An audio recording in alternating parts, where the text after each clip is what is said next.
春祖師係外號攤手五嘅戲行人，逃亡到佛山，建立咗瓊花會館，將一身武藝傳授俾嗰啲紅船弟子。葉問原名葉繼文，廣東佛山人，師承陳華順同埋施伯良璧。50年代喺香港傳授詠春，被讚譽為打手王。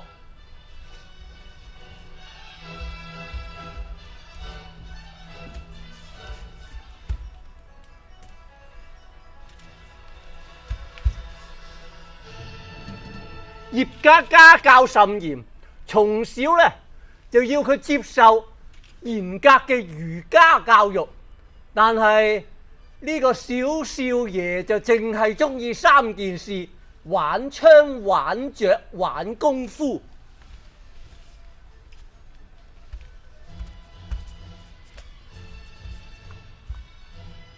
70幾歲嘅陳華順收咗7歲嘅葉問為徒。佢對呢個入室弟子寵愛有加，當年兒子偷咗藥書同埋拳譜去典當，佢熟翻啲書之後，全部送晒俾葉問。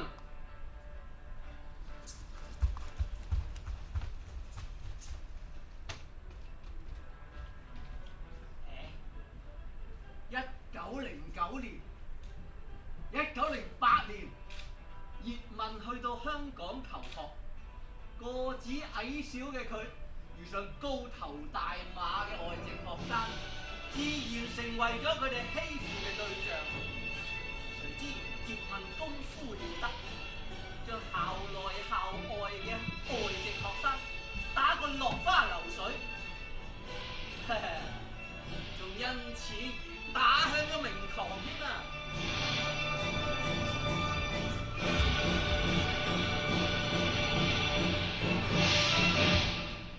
施伯良璧聽聞有個年青人精於詠春，透過同校學生接觸葉問，見呢個師侄有潛質，又肯落苦功，於是就將佢自己老豆佛山贊先生嘅真傳傾囊相授。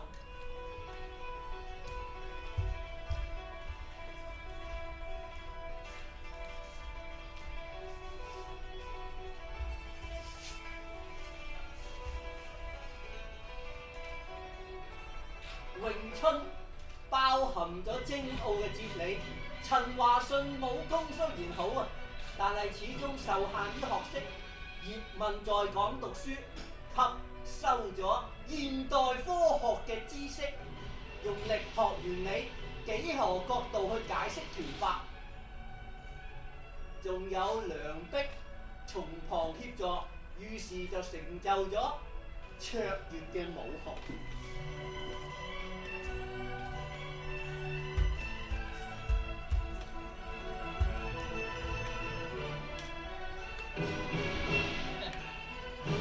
葉問唔中意啲弟子叫佢做師傅，徒弟都叫佢做問叔。喺教拳嘅時候，佢唔用嗰啲五行八卦、深奧嘅用語，以簡單嘅力學解釋拳理，吸引世界各地嘅唔同背景嘅人嚟到深水埗跟佢學詠春。佢係咪一代宗師咧？先唔講邊個去定，點樣去定邊個係邊個唔係，咁佢係一代宗師，又關我哋咩事？喺資料搜集個過程，反覆咁睇呢啲電影睇咗好多次。你最近歷史嘅咧，就係呢一套。而最吸引我嘅呢，就係市井香港人嗰種平凡嘅味道。所以我呢個50幾年唔入廚房嘅人，都嘗試下去學，去做嗰種香港嘅碟頭飯。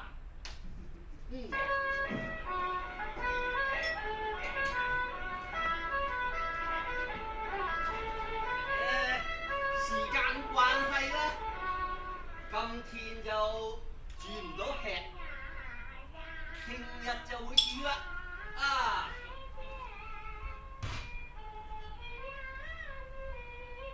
龍奶咧就想煮好學好煮碟頭飯咧，就拉你哋一齊吃，但係佢哋又唔俾，就唯有自己吃咯。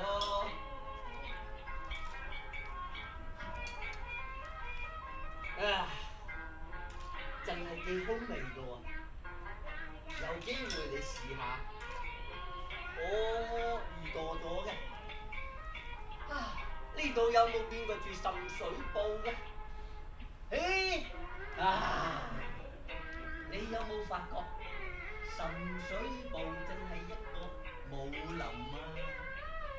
當年國內好多嗰啲唔同門派嘅嗰啲大師啊，個個武功高強到走爛嚟到香港，全部咧就匿晒喺滲水埗。有啲就開武館就唔好開武館，有啲就自己匿埋就教徒弟，有啲就隱姓埋名，都冇人知佢曉功夫。總之，滲水埗就臥龍藏龍伏虎。滲水埗呢個葉問就住喺滲水埗好多年。你哋有冇聽過關於佢嘅故事啊？你住滲水埗喎，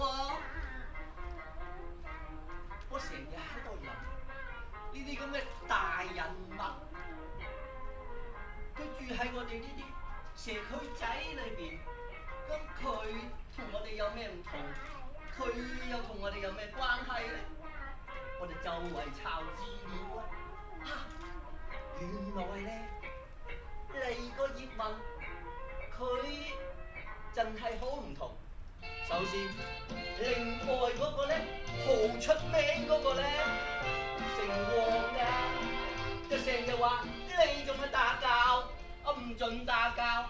但係葉問就咁講喎，佢拉佢啲徒弟講，學功夫你唔去用，學嚟做乜？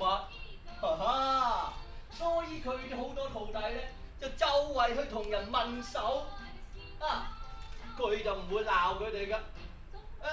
佢仲咁講啊，我教識咗你游水，你喜歡嘅，你去潛水都得，但係就唔應該㧬人落水。